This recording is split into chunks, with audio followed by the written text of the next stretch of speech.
Alors salut à tous. Aujourd'hui je vais parler de ce mystérieux catéchon. Vous savez, donc ce très célèbre passage qui a fait couler beaucoup d'encre et qui a suscité beaucoup d'interrogations et de tentatives de réponse. Et donc le catéchon, c'est ce qui empêche, d'après les paroles de la Bible, donc par Saint Paul, dans son deuxième épître aux Thessaloniciens chapitre 2, lorsqu'il parle donc du catéchon, de ce qui empêche l'antéchrist de se manifester. Alors certains ont pensé à la papauté. Voilà, il y a plusieurs possibilités. En fait, moi, tout simplement, en regardant le texte, dans le texte même, avec les commentaires de Ménochius, donc de la Bible du révérend Pierre Carrière, donc pré-Vatican II évidemment, et donc avec les commentaires de Ménochius qui m'ont mis sur la voie. Et en fait, bien souvent ça opère comme ça. Je suis aidé par un autre esprit, et ensuite, comme c'est quelque chose qui s'ouvre en plus davantage, grâce à cet esprit que j'ai pu croiser dans les explications, dans les instructions. Et là, en l'occurrence, c'est Ménochius. Et en fait, il y a un autre aspect que j'ai découvert, dont je me suis rendu compte dans l'écriture, c'est que bien souvent, encore faut-il se poser dedans, laisser infuser les choses, ne jamais se précipiter, ne jamais pas avoir de comportement comme si on exigeait des réponses. On n'exige rien du tout. On ne mérite pas de comprendre les choses en fait. C'est Dieu qui permet ou pas. Donc en fait, ce qu'il faut faire, c'est que ce dont je me suis rendu compte, c'est que souvent, c'est étonnant, en fait, la réponse est dans le texte même. C'est hallucinant, mais dans la parole elle-même. Il y a une partie comme ça qui s'éclaire avec une partie qui est juste un peu avant ou après ou à un autre endroit. Vous voyez, donc c'est frappant, c'est magnifique ce processus, comment ça s'infuse petit à petit par à-coups, comme ça, juste en regardant dans le même texte. En fait, la réponse, selon moi maintenant, je pense qu'on l'a, grâce à ce commentaire de Ménochius de cette Bible Carrière. Je pense qu'on a la réponse. En fait, elle était si évidente. Alors on va se mettre, je vais lire un peu le texte que j'ai mis là sous les yeux, voilà, par rapport au catéchon, qu'on se le remette un peu en tête, ensemble. Donc alors, je commence au verset 3. Que personne donc ne vous séduise en quelque manière que ce soit, car ce jour-là ne viendra point que la révolte et l'apostasie presque générale ne soient arrivées auparavant, et qu'on ait vu paraître cet homme de péché qui doit périr misérablement. Certains traduisent cet homme de péché, fils de perdition, qui s'opposant à Dieu, s'élèvera au-dessus de tout ce qui est appelé Dieu ou qui est adoré, jusqu'à s'asseoir dans le temple de Dieu, voulant lui-même passer pour Dieu. Ne vous souvient-il pas que je vous ai dit ces choses lorsque j'étais encore avec vous? Et vous savez bien même ce qui empêche, afin qu'il vienne en son temps. Car le mystère d'iniquité se forme dès à présent, attendant seulement pour paraître que ce qui l'arrête maintenant est disparu. Fin de citation. Donc là, vous voyez, donc là, on a vraiment la dernière partie au verset 6 et 7, vraiment où il insiste sur ce qui empêche. Et vous savez bien même ce qui empêche, afin qu'il vienne en son temps. Et ensuite, au verset 7, car le mystère d'iniquité se forme dès à présent, que ce qui l'arrête maintenant est disparu. Donc il y a quelque chose qui l'arrête maintenant est disparu. Mais il se forme dès à présent. Eh bien en fait, voilà. Donc là, en fait, en réalité, donc qu'est-ce que nous dit Ménochius? Il nous dit que, eh bien en fait, tout simplement, hein, ici déjà, quand il parle de la révolte et l'apostasie, il faudra y revenir. Je vais y revenir, c'est très important ce passage-là. Chaque mot est important et s'éclaire petit à petit les uns grâce aux autres. Donc, il n'est pas dit que l'apostasie, mais la révolte et l'apostasie. Eh bien, presque général. Donc, il y a un aspect quasi universel. Voilà. Ne sont arrivés auparavant. Alors là, ensuite, quand il reprend ici, et vous savez bien même ce qui empêche, donc c'est le catéchon, hein, ce qu'on appelle le catéchon, ce qui empêche la manifestation, l'ouverture de la voie au règne de l'Antéchrist. Eh bien, c'est ici que Ménochius nous a donné l'excellente signification. Donc c'est qu'il ne vienne, ce qui empêche qu'il ne vienne. Vous savez que c'est la fermeté de la foi des chrétiens qui doit s'affaiblir un jour. Voilà, en fait, c'est la foi des chrétiens qui doit s'affaiblir un jour.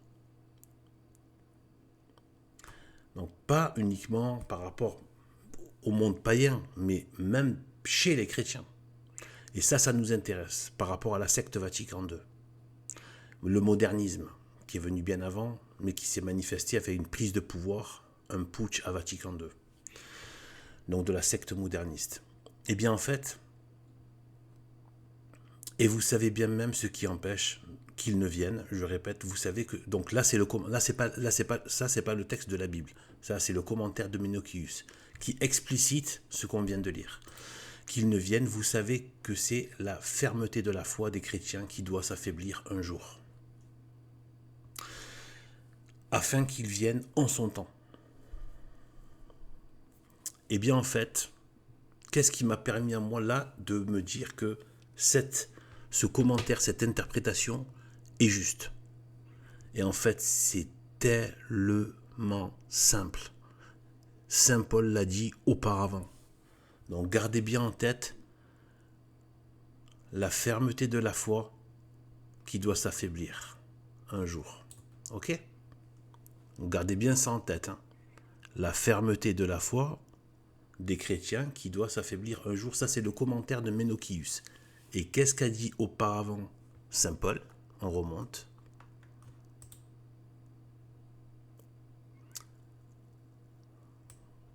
Que la révolte et l'apostasie presque générale ne soient arrivées auparavant. L'apostasie, c'est quoi ? Eh bien, c'est la perte de la foi, tout simplement. Ça veut dire que là, Saint Paul nous dit tout simplement, Dieu donc par Saint Paul nous dit tout simplement qu'en fait, ce qui empêche l'arrivée donc de l'Antéchrist, que personne ne vous séduise, car ce jour-là ne viendra point. Donc là, il parle de la fin du monde, mais il dit qu'avant, il doit venir le fils de perdition, etc. Et pour qu'il vienne, il faut qu'il y ait d'abord eu, parce que là, il dit bien après, attendez, hein.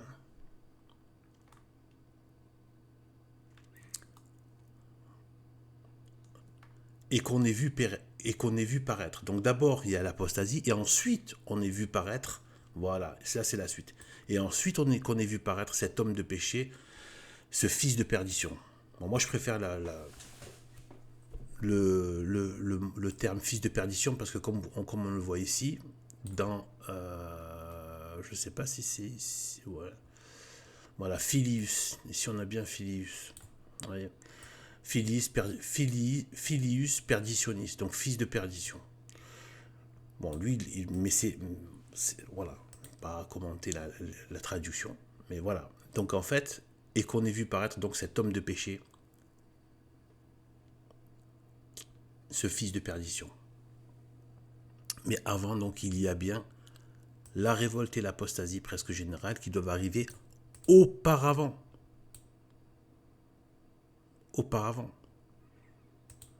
D'accord ? D'abord, donc c'est pour ça qu'on dit avant l'arrivée de l'Antéchrist. Il y a l'apostasie, la révolte et l'apostasie presque générale. Donc, et l'apostasie étant la perte de la foi, on peut décemment traduire sans faire injure à la signification, puisqu'on l'a sous les yeux, l'apostasie. Et ce jour-là ne viendra point que la révolte et la perte de la foi parmi les chrétiens presque générale ne soient arrivées. Vous voyez, l'apostasie égale d'abord avoir reçu, adopter la foi et l'avoir rejetée. Et donc là, et la perte de la foi, c'est avoir eu la foi et ensuite la perdre, parce qu'on ne peut pas perdre ce qu'on n'a pas eu. Vous voyez, donc c'est exactement pareil. En fait, on a la réponse dans le texte. Tout c'est clair en fait. Le catéchon, ce qui empêche la manifestation, c'est cette apostasie générale, c'est la perte de la foi générale, surtout de la part des chrétiens. Surtout de la part des chrétiens. Et donc, ça s'est produit évidemment avec la secte Vatican II, les modernistes, le modernisme, c'est ce mystère d'iniquité qui était dès à présent à l'œuvre.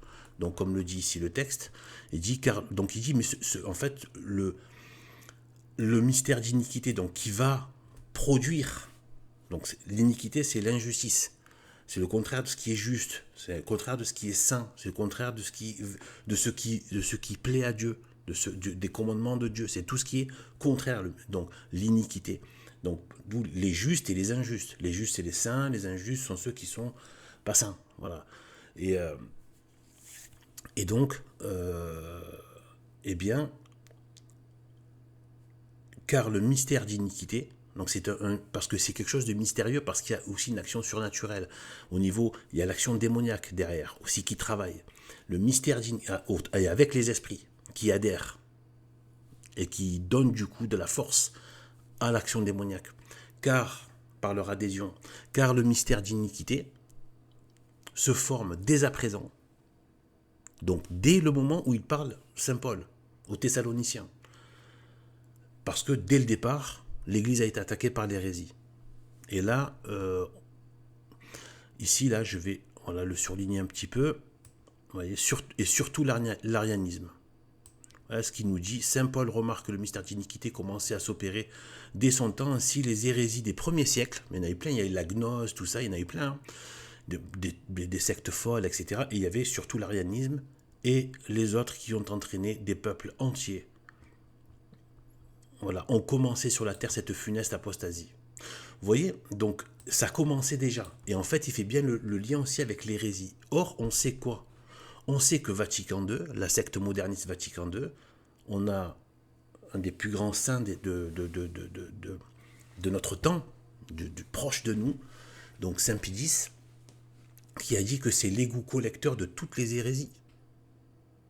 C'est toutes les hérésies en puissance qui se manifestent avec la secte Vatican II, déguisée en catholique.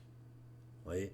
Et on le voit, les fruits maudits, les fruits de mort, les fruits de blasphème, de contradiction du magistère, de perte de la foi, que tout est vidé de sa substance, de sa contenance, du sacré, de tout. C'est vraiment l'opération. Et là, c'est en train, donc là, on a, donc là, qu'est-ce qui va maintenant nous dire vraiment quelque chose qui va attester réellement que ces deux termes sont apparus. Je vous le disais tout à l'heure. Donc, la révolte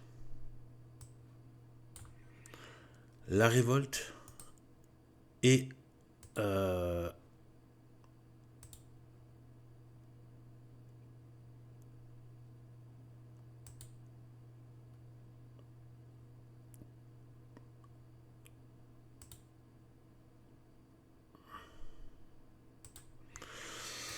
voilà, la révolte.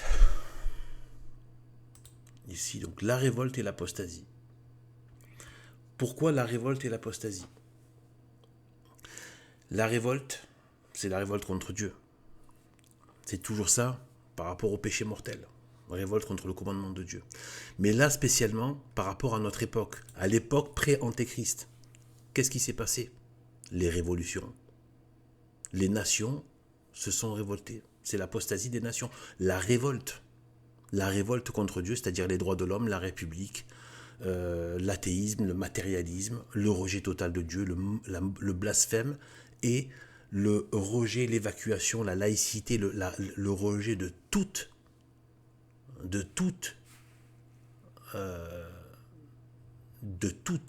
vie, qu'elle soit individuelle et sociale, que l'ordre de Dieu ne pèse plus du tout, rien du tout dans la vie de l'homme, ni individuellement, ni socialement, ni politiquement, évidemment.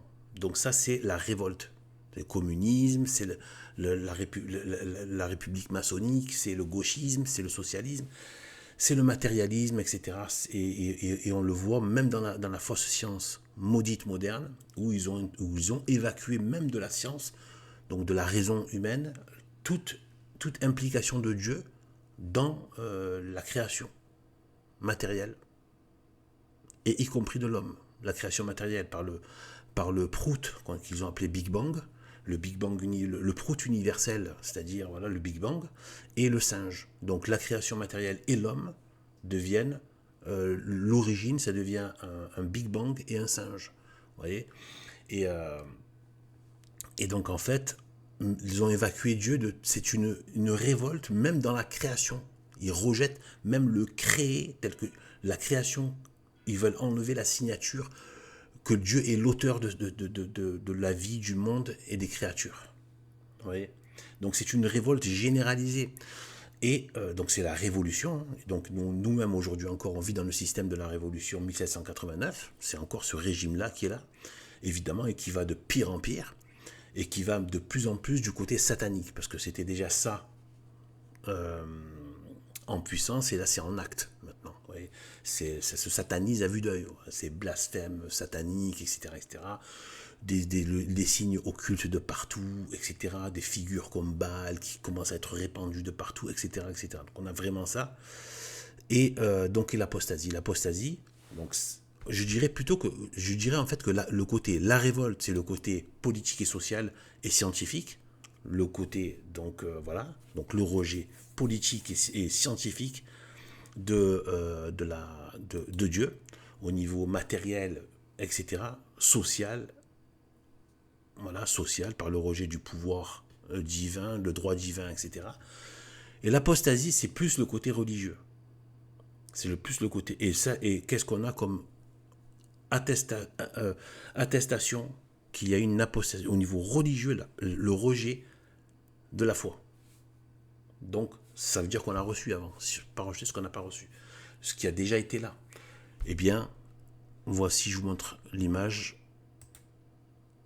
Voilà, c'est la secte Vatican II, c'est la grande apostasie de Vatican II, avec la secte moderniste, et dont le premier acte d'apostasie officiel, là on est, sachant que je crois que c'est Monseigneur Lefebvre qui a dit, que voilà, il a vraiment fait le lien entre l'apostasie, Vatican II, et il a dit que c'est 1789 dans l'Église. Donc c'est bien la révolution, c'est bien la révolte, mais là sur le plan religieux, c'est pas sur le plan politique, social, etc. Donc de rejet de Dieu dans la société et de l'homme, et même de la nature quelque part, avec cette fausse science. Mais là, c'est dans la religion elle-même, c'est-à-dire le rejet par le monde chrétien de la foi héritée, de l'évangile hérité. Et là, donc, on a première apostasie, donc c'est moi qui ai écrit ça en haut, première apostasie officielle, c'est la notion de liberté religieuse, avec l'infâme et l'infecte pseudo-encyclique en 1963 de la secte moderniste Vatican II par son auteur, donc Jean XXIII, Pacem in Terris, la paix sur la terre, déjà, donc liberté religieuse, et en plus, il parle évidemment, il ne parle plus du ciel, il parle que de la terre, c'est le matérialisme, c'est l'homme, voilà, c'est l'humanisme, c'est l'homme sans Dieu, l'humanisme, c'est ça, ça veut rien dire d'autre, c'est l'humanisme, c'est juste l'homme sans Dieu, c'est pas être humain et sympathique avec les humains, non. Voilà, les humanistes communistes, leur sympathie, ils l'ont exprimé avec la mort, comme le font toute la gauche et tout le gauchisme, sont des meurtriers. Et donc, puisqu'ils ne se tiennent pas dans la vérité, ils se tiennent dans le mensonge de leur père qui est le diable et qui est le père du mensonge. Et donc, en fait, Pacem in Terris, c'est là le premier acte public sorti du Vatican qui a manifesté publiquement, juste après donc le vrai pape Pie XII, donc il y a cet imposteur Jean XXIII, qui a donc fait dire à l'institution catholique le contraire de ce qu'elle a toujours enseigné. Et donc, Pacem in Terris a été le premier acte d'apostasie avec la liberté religieuse, d'apostasie totale. Il ne faut pas dire oui, non, mais c'est pas vraiment ça. Non, il ne faut pas rentrer dans leur jeu aux modernistes. C'est ça et c'est rien d'autre. Voilà, c'est une apostasie en règle. Il n'y a pas de dégradé. On passe du blanc au noir, point barre. On passe de la lumière aux ténèbres. On passe du juste à l'injuste. C'est tout. Il n'y a pas de oui, mais non, mais ça c'est votre baratin, ça. La sauce, c'est la sauce. La sauce pourrie, la sauce avec votre venin, mange pas de ça. On regarde les choses telles qu'elles sont. Apostasie, liberté religieuse, on a tout ce qu'il faut auparavant pour dire que c'était condamné, donc c'est une apostasie. Voilà, c'est aussi simple que ça. Pacem in terris, c'est le premier acte, donc là on a ça. Et donc, on a on a ça. Et bien on a vraiment la preuve du coup entre, donc ici on revient, donc on voit que les révoltes, donc ça a été les révolutions au niveau social, communisme, ce que j'ai dit, république, droits de l'homme, etc. et tout, évacuation de tout ce qui est Dieu. Donc on a la révolution politique et sociale, la révolte, et donc contre l'ordre de Dieu, contre le droit divin, etc. Et la société adaptée à la loi de Dieu, et donc c'est une révolte. Et ensuite, les révolutions, on a eu les révolutions et on a eu l'apostasie. Et on a ce lien qui a été fait par Monseigneur Lefebvre entre le fait que c'est aussi une révolution, mais dans le domaine religieux. Et là, on a Ménochius ici qui nous dit bien, qui précise la fermeté de la foi des chrétiens, qui doit s'affaiblir un jour.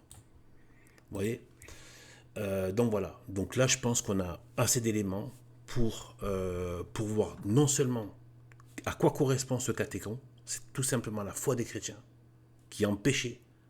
Voilà. Dès le départ, cette foi a été attaquée par les hérésies. Ensuite, avec les égouts collecteurs de toutes les hérésies, qu'est le modernisme et ses adeptes, donc des faux catholiques qui pervertissent de l'intérieur et qui, du coup, font professer l'apostasie à l'institution catholique en se faisant passer pour catholique. Et du coup, eh bien, là maintenant, ce qui empêchait l'avènement de l'Antéchrist est survenu. C'est cette perte de la foi officialisée par Vatican II et ce Pacem in terris. Et bon, il y en a eu d'autres, bien sûr, par la suite, de fausses encycliques sur la liberté religieuse encore plus catastrophiques que celle-là. Mais là, c'était le premier acte. C'est ça, et là, c'était là. Donc, on peut dire que dès là, dès Vatican II, tout simplement, dès Vatican II, dès que ça a commencé Vatican II, dès les premières réunions, c'était terminé. Ça y est, il avait déjà fait, avant même, regardez, c'est 1963, donc avant même la proclamation de Vatican II, il avait déjà formulé, à partir du siège de Pierre, avec ses mains impures, eh bien, il avait signé ce document de liberté religieuse professé par l'institution catholique. Donc c'est une apostasie en règle. Et donc maintenant on peut décemment présumer que vu qu'on a eu la révolte, à la fois la révolte et l'apostasie, la révolte des nations, les révolutions et l'apostasie de l'institution catholique, l'apostasie des chrétiens, d'ailleurs maintenant ça se généralise à tout le monde chrétien tel qu'il...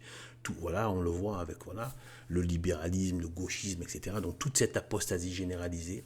Et donc là, on a à la fois la révolution et l'apostasie au niveau religieux. Donc voilà. Donc du coup, en gros, on pourrait aussi, je terminerai là-dessus, dire que la révolte au niveau social politique, donc ça prend la figure du gauchisme, et l'apostasie, ça prend la figure du modernisme, et je pense que l'apogée de l'apostasie, ce sera le noachisme, en fait. Le noachisme, voilà, c'est-à-dire le noachisme, le peuple, voilà, le peuple, voilà, le culte préparatoire à l'adoration de l'Antéchrist, évidemment par le faux messie des talmudistes, voilà, par leur faux messie. Et du coup, bien, voilà, donc, et le Vatican, en tant que grande prostituée, mais ça sera l'objet d'une autre vidéo, si Dieu permet, eh bien, voilà, donc la grande prostituée va travailler à fabriquer ce monde, ce faux culte de l'Antéchrist, c'est-à-dire le noachisme. Et voilà, donc on a le gauchisme au niveau politique et social, et donc qui sont la forme sociale et politique, culturelle et pseudo-scientifique, avec les Ététiu-Collabo qui sont des gauchistes aussi, des universités. Donc c'est la révolte politique, scientifique, etc. C'est le gauchisme. Et donc voilà, et l'apostasie, c'est le modernisme, et qui devrait normalement encore évoluer pour consommer totalement cette apostasie en retournant, c'est-à-dire qu'on a pu non seulement la perte de la foi, mais en plus c'est mettre la foi dans l'iniquité. Voilà. Donc ça sera le noachisme pour les talmudistes auxquels ils sont déjà en train de ils ont déjà travaillé, ils ont déjà très très bien avancé le boulot infâme et diabolique, mais il est déjà très très bien avancé et c'est pour ça qu'ils détestent tout rappel à la foi catholique unique, notamment les traditionnels. Et les derniers vestiges qu'il reste dans l'institution par la fraternité Saint-Pie-X, même ça, ils sont en train de lui mener une guerre à mort. Donc ils ne tolèrent plus aucune forme de tradition parce que ça rappelle tout simplement la vraie religion et eux, ils sont des ennemis du catholicisme de l'intérieur. Donc voilà. Donc sur ce, bien que Dieu nous bénisse et à bientôt. Salut.